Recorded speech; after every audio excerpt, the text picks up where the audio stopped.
Esports often get a bad rep. The name itself can trigger scoffs and sneers from people who think they do not measure up to so-called real sports. To them, the players are mere gamers.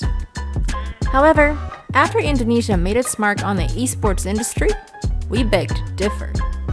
The rapid growth and recent achievements were so exceptional that a lot of scoffs turned to praise and even garnered the recognition of the government.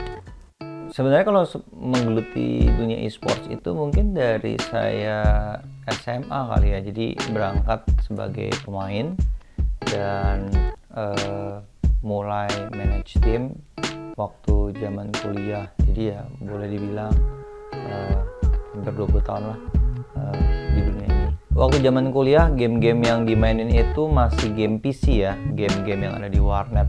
Pada periode itu ada Counter Strike dan Dota 1.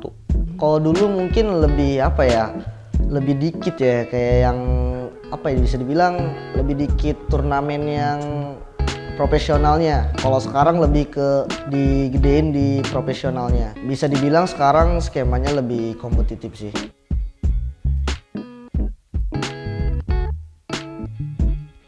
Zaman dulu itu dapat 5 juta aja udah bagus gitu buat bayar billing warnet. Jadi gapnya jauh banget. In terms of fans juga jauh banget. Karena dulu kalau mau mengkonsum konten-konten e-sports, kita harus datang ke pertandingan e-sportsnya, pertandingan video game online-nya. Sedangkan sekarang kita bisa konsum melalui online. Bisa live stream di YouTube, di Facebook, and all the platform lah, basically streaming platform. Jadi secara viewership jauh lebih besar dibandingkan dulu, dan karena viewershipnya besar, brand masuk, tap in, swasta akhirnya ikutan, dan itu akhirnya membuat snowball effect, di mana akhirnya pemainnya bisa kita gaji dengan proper, organisasi tim juga bisa profitable dari situ gitu loh. Kalau soal gaji sih mungkin bisa dibilang 2 digit lah. Itu biasanya kayak tergantung dari sananya sih, dari turnamennya ngadainnya berapa. Kemarin sih MPL itu 300.000 USD. Paling besar ya kalau juara pertama itu udah paling besar sih harusnya. Ya sekitarannya di atas 100 mungkin. Kalau dulu sih saya sempat main juga dan sempat menjadi seorang player juga, sampai di satu titik di season 8 head coach Acil minta saya buat jadi analisnya di season 8. Jadi analis tuh kayak asisten coach lah ibaratnya kayak gitu. Lalu di season 9 diangkat menjadi seorang coach, itu awalnya kayak gitu. Kalau coach itu lebih ke kayak how to play-nya player, how to play-nya tim sendiri itu seperti apa kalau coach. Jadi kayak yang tadi sebelumnya saya udah bilang, kayak ngatur dari segi gameplaynya seperti apa, pemilihan hero dan lain-lain. Sedangkan kalau manajer sendiri, dia lebih ke kayak ngatur kedisiplinan dan schedule dari player sendiri. Kayak mungkin bangun jam berapa, terus mungkin jadwalnya hari ini dia ada apa, lebih ke ngatur gitunya sih. Esports experienced a commercial boom in Indonesia around 2018, thanks to the explosion of mobile gaming. And now the scene is packed with professionals and getting more competitive every day. So of course, the training is nothing short of serious. Kalau job desk sendiri di RRQ HOSI lebih ke kayak bagaimana kita mengatur gameplay dari tim kita sendiri, dan juga mengatur draft pemilihan hero yang akan dipakai anak-anak untuk bertanding nanti. Jadi dipersiapkan sebelum bertanding. Untuk persiapan sendiri, kalau misalnya di MPL regular season itu berarti antara hari Senin sampai Kamis, karena kita bertanding di Jumat sampai Minggu. Kalau rutinitasnya sehari-hari kita ya scrim, mulai jam 1 siang kita udah scrim lah. Intinya kalau bangun paling jam 11 pagi bangun. Mereka pemanasan dulu sebelum melakukan scrim atau latih tanding jam 1 sampai sekitar jam 9 lah. Mereka latihan setiap harinya seperti itu. Kalau saya lihat perkembangan paling besarnya adalah dulunya menjadi pemain game atau atlet e-sports itu nggak ada masa depannya gitu. Sekarang ada, karena udah dari contohnya gitu loh. Nah, yang mereka nggak tahu adalah potensi game ini kalau diseriusin seperti apa. Jadi streamer, jadi content creator, jadi professional player, jadi coach, even jadi manager di industri e-sports yang lagi growing sekarang di Indonesia, itu bisa membuat mereka berpikir dua kali ketika bilang ngapain main game, buang-buang waktu aja. Tetapi kalau itu diseriusin, itu akan jadi sangat-sangat luar biasa sih kalau menurut saya. Dan contohnya udah banyak.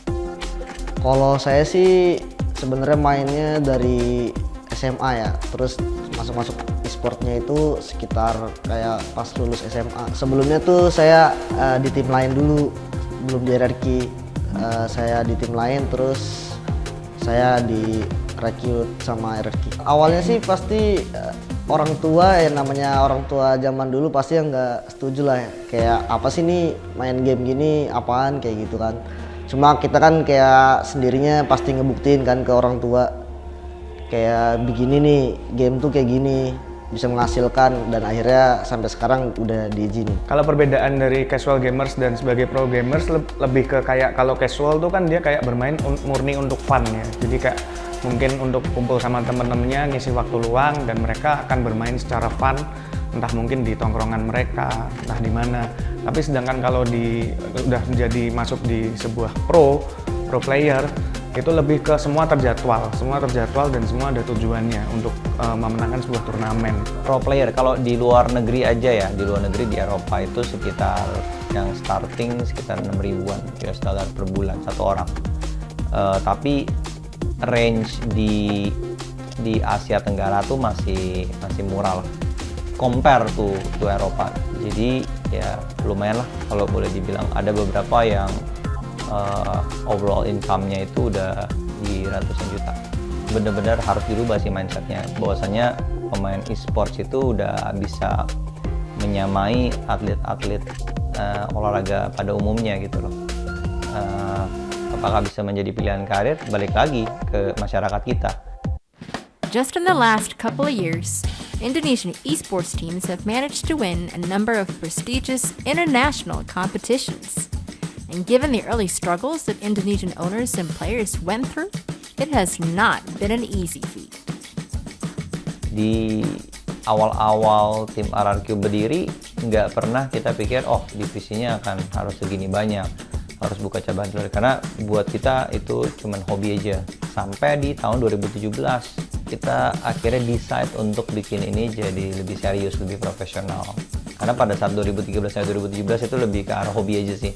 Jadi nggak ada sponsor, ya sponsor seadanya, divisinya cuma 1, Dota 2 doang selama 4 tahun. Dan mulai di tahun 2017 kita perbanyak divisinya, pemainnya benar-benar kita acquire yang lebih bagus lagi, beda lagi gitu loh. Sekarang divisinya kurang lebih ada 7 divisi yang kita mainin sekarang, ada 7 genre game yang kita mainin sekarang. Kayak kemarin beberapa minggu yang lalu kita juara kejuaraan nasional Mobile Legends, juara 1 miliar. Kalau Prizepool sebenarnya tetap M Series itu paling gede sih, karena kan World ya. Dan mungkin makanya dari saat itu kita masih ngejar untuk itu, karena kita belum dapat sih. Kalau dalam waktu dekat ini kita ada MSC, itu Southeast Asia, jadi tingkatannya Southeast Asia, karena bersyukurnya kita kemarin berhasil memenangkan MPLS 9 dan kita menjadi salah satu perwakilan Indonesia untuk Mobile Legends Southeast Asia Cup itu di bulan Juni. Lalu target berikutnya yang kita benar-benar prestis dan kita kejar banget itu ada namanya M4, itu World Series, jadi dunia. Kalau untuk saya pribadi untuk sekarang mungkin saya mau ngejar kayak pertama ya juara MSC dulu, terus mungkin insya Allah kedepannya bisa jadi juara dunia sih M4. RRQ kedepannya saya pikir ingin membawa pride Indonesia sih ke kancah global, karena untuk yang sekarang aja kita ada di beberapa negara di luar Indonesia. Kita ada di Filipina dan Brazil, dan kedepannya harapan saya pengen ada di either Eropa atau North America untuk compete dan jadi sebagai ajang pembuktian diri untuk jadi global player gitu loh. Kalau di RRQHC ya satu coach pegang satu tim. Mungkin kalau dari pengalaman saya pribadi as a coach lebih ke kayak, karena kan kita satu tim dan satu tim itu kan terdiri dari banyak player. RRQHC sendiri di season ini memiliki 10 player.